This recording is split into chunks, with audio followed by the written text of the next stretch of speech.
Que dit la Bible de la guerre? Beaucoup de personnes font l'erreur d'appliquer le commandement «Tu ne commettras pas de meurtre», Exode 20:13, à la guerre. En fait, le terme hébreu signifie littéralement tuer, intentionnellement, de manière préméditée, par méchanceté. Dieu a souvent ordonné aux Israélites de partir en guerre contre d'autres nations, Samuel 15:3, Josué 4:13. Il a mis en place la peine de mort pour de nombreux crimes, Exode 21:12, 15:22-19, Lévitique 20:11. Il n'est pas opposé en toutes circonstances à ce que l'on tue, mais seulement au meurtre. La guerre n'est jamais une bonne chose, mais elle est parfois nécessaire. Dans un monde rempli de pécheurs, Romains 3:10-18, elle est inévitable.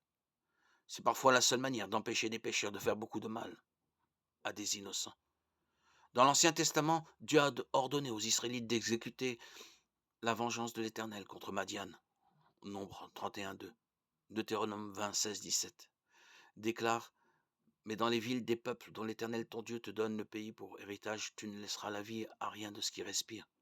Oui, tu extermineras ces peuples, comme l'Éternel ton Dieu te l'a ordonné. 1 Samuel 15:18 dit par ailleurs: Va vouer à la destruction ces pécheurs qui sont les Amalékites, tu leur feras la guerre jusqu'à ce que tu les aies exterminés. Il est donc évident que Dieu n'est pas contre la guerre. Jésus est toujours en parfait accord avec le Père, Jean 10:30. On ne peut pas donc dire que la guerre n'était sa volonté que dans l'Ancien Testament, puisque Dieu ne change pas. Malachie 3:6, Jacques 1:17. Le retour de Jésus sera extrêmement violent. Apocalypse 19:11-21 décrit le combat final entre Christ, le chef conquérant, qui juge et combat avec justice. Verset 11. Ce sera sanglant. Verset 13. Les oiseaux mangeront la chair de ceux qui s'opposeront à lui. Versets 17 et 18. Il n'aura aucune compassion de ses ennemis, qu'il vaincra jusqu'au dernier et jettera dans un étang ardent de feu et de soufre. Verset 20. C'est donc une erreur de dire que Dieu n'approuve jamais une guerre. Jésus n'est pas pacifiste. Dans un monde plein d'hommes méchants, la guerre est parfois nécessaire pour éviter un mal encore plus grand. Si Hitler n'avait pas été vaincu à l'issue de la Deuxième Guerre mondiale, combien d'individus supplémentaires auraient-ils été tués?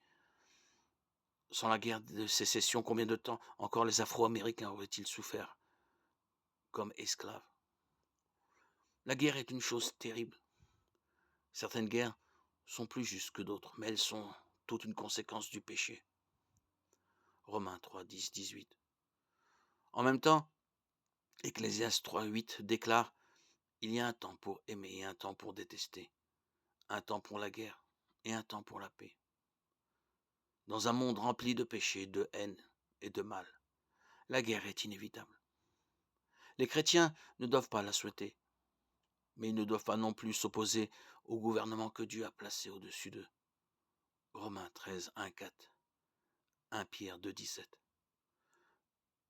Le plus important que nous puissions faire en temps de guerre est de prier que Dieu donne sa sagesse à nos responsables, qu'il protège nos troupes, que le conflit soit rapidement résolu et qu'il y ait le moins possible de victimes civiles dans les deux camps. Philippiens 4, 6, 7.